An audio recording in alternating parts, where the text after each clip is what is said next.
नमस्ते बच्चों। आज मैं आपको हिंदी पाठ्य पुस्तक अपनी भाषा का दूसरा अध्याय बड़ा कौन पढ़ाने जा रही हूँ। तो आइए जानते हैं। यह कहानी एक प्रेरणादायक कहानी है।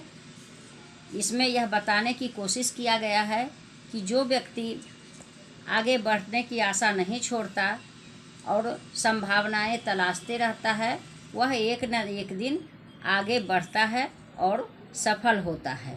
आइए जानते हैं इस कहानी में क्या बताया गया है। तो इस कहानी में बताया गया है कि भूख, प्यास, नींद और आशा 4 बहनें थीं। चारों आपस में झगड़ा करते रहती थी कि मैं बड़ी हूँ, मैं बड़ी हूँ। सब अपने को एक दूसरे से बड़ी बताती थी। एक दिन चारों बहनें राजा के पास पहुंची और सब अपने अपने बारे में बताने लगी। राजा ने दोनों का ये झगड़ा शांत करने के लिए कहा कि अच्छा, मैं पता करता हूँ कि कैसे बड़ी हो। तो भूख से पहले बोला कि बताओ तुम कैसे अपने आप को बड़ी बना समझती हो। तो भूख कहती है कि मेरे कारण ही लोग घर में चूल्हे जलाते हैं, पकवान तरह तरह के बनाते हैं, थाली में सजा कर लाते हैं तो मैं खाती हूँ। अगर मैं नहीं खाऊंगी तो शरीर को भोजन नहीं मिलेगा। तो राजा ने कहा कि पूरे राज्य में मुनादी करवा दो कि कोई अपने घर में चूल्हा नहीं जलावे, ताकि भूख की परीक्षा हो जाए। ऐसा ही हुआ। पूरे राज्य में चूल्हा नहीं जलाया गया। अंत में भूख जो है सो परेशान होने लगी। उसके बाद एक घर में जाती है तो बासी रोटी का टुकड़ा देखती है, वो भी बासी रोटी का, और वही खाने लगती है। यह देख करके प्यास जो है सो दौड़ी दौड़ी राजा के पास पहुंचती है और कहती है कि राजा राजा देखिए, सो भूख हार गई, वह बासी रोटी का टुकड़ा खा रही है।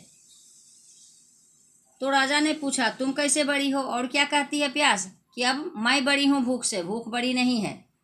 तो राजा कहते हैं कि तुम कैसे बड़ी हो। तो प्यास कहती है कि मैं बड़ी हूँ क्योंकि मेरे कारण ही लोग कुएं तालाब बनवाते हैं, बढ़िया बर्तन में पानी रखते हैं, जब मुझे गिलास में भर कर देते हैं तो मैं पीता हूँ। अगर मैं नहीं पीऊँगी तो शरीर में पानी नहीं जाएगा, नहीं मिलेगा शरीर को पानी। तो राजा ने फिर इसके साथ भी वही किया।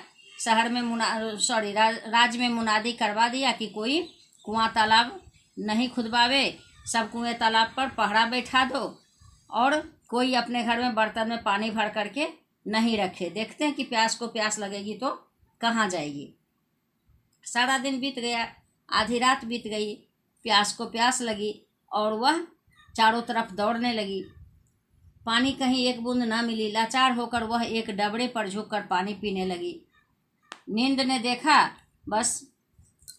ने देखा तो वह दौड़ी दौड़ी राजा के पास पहुंची और बोली, राजा प्यास हार गई, वह डबरे का पानी पी रही है, बड़ी तो मैं हूँ।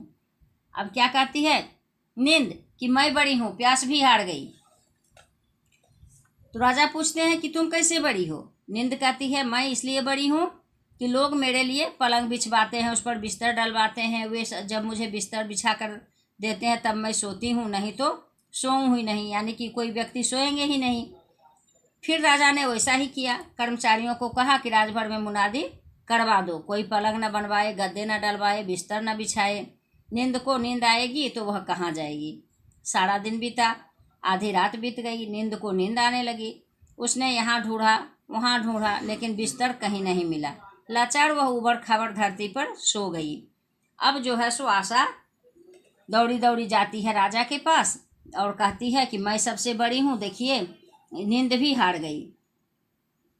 राजा ने पूछा तुम कैसे बड़ी हो। आशा बोली मैं ऐसे बड़ी हूँ कि लोग मेरी खातिर ही काम करते हैं, नौकरी धंधा मेहनत और मजदूरी करते हैं, परेशानियाँ उठाते हैं, लेकिन आशा के दीप को बुझने नहीं देते हैं। फिर राजा ने वैसा ही किया। कर्मचारियों को कहा कि पूरे राज्य में मुनादी करवा दो कि कोई काम ना करे, नौकरी ना करे, धंधा मेहनत और मजदूरी ना करे और आशा का दीप ना जलाए। आशा की आस जगेगी तो वह जाएगी कहाँ। सारा दिन इसी तरह से बीत जाता है, आधी रात बीत जाती है। आशा की आस जगी, वह यहाँ गई वहाँ गई, लेकिन चारों ओर अंधेरा छाया हुआ था। सिर्फ एक कुम्हार टिमटिमाते दीपक के प्रकाश में काम कर रहा था। वह वहां जाकर टिक गई। राजा को सूचना मिली कि एक कुम्हार टिमटिमाते दीपक की रोशनी में कल अच्छा हो की आस लिए हुए काम कर रहा था।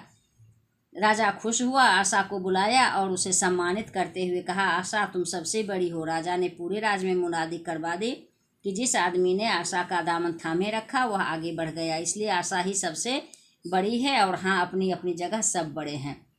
तो लेखक यहाँ क्या कहते हैं कि अपनी अपनी जगह पर तो सब बड़े हैं, लेकिन आशा जो है वह ऐसा है कि जो आशा का दामन थामे रहता है, यानी उम्मीद का दामन थामे रहता है, वह आगे बढ़ते रहता है, उसकी तरक्की होती है। लेकिन जो लोग निराश हो जाते हैं उसकी तरक्की नहीं होती है। इसलिए लोगों को आशा छोड़नी नहीं चाहिए, उम्मीद कभी भी छोड़ना नहीं चाहिए, क्योंकि आशा के सहारे जो काम करता है वह आगे बढ़ता है और सफल होता है। इसीलिए कहानी में अंत में कहा गया है कि राजा ने देखा उसका सोने का दिया, रुपये की बाती तथा कंचन का महल बन गया। किसका? जिसने मेहनत किया। जैसे उसकी आशा पूरी हुई वैसे सबकी आशाएं पूरी हों।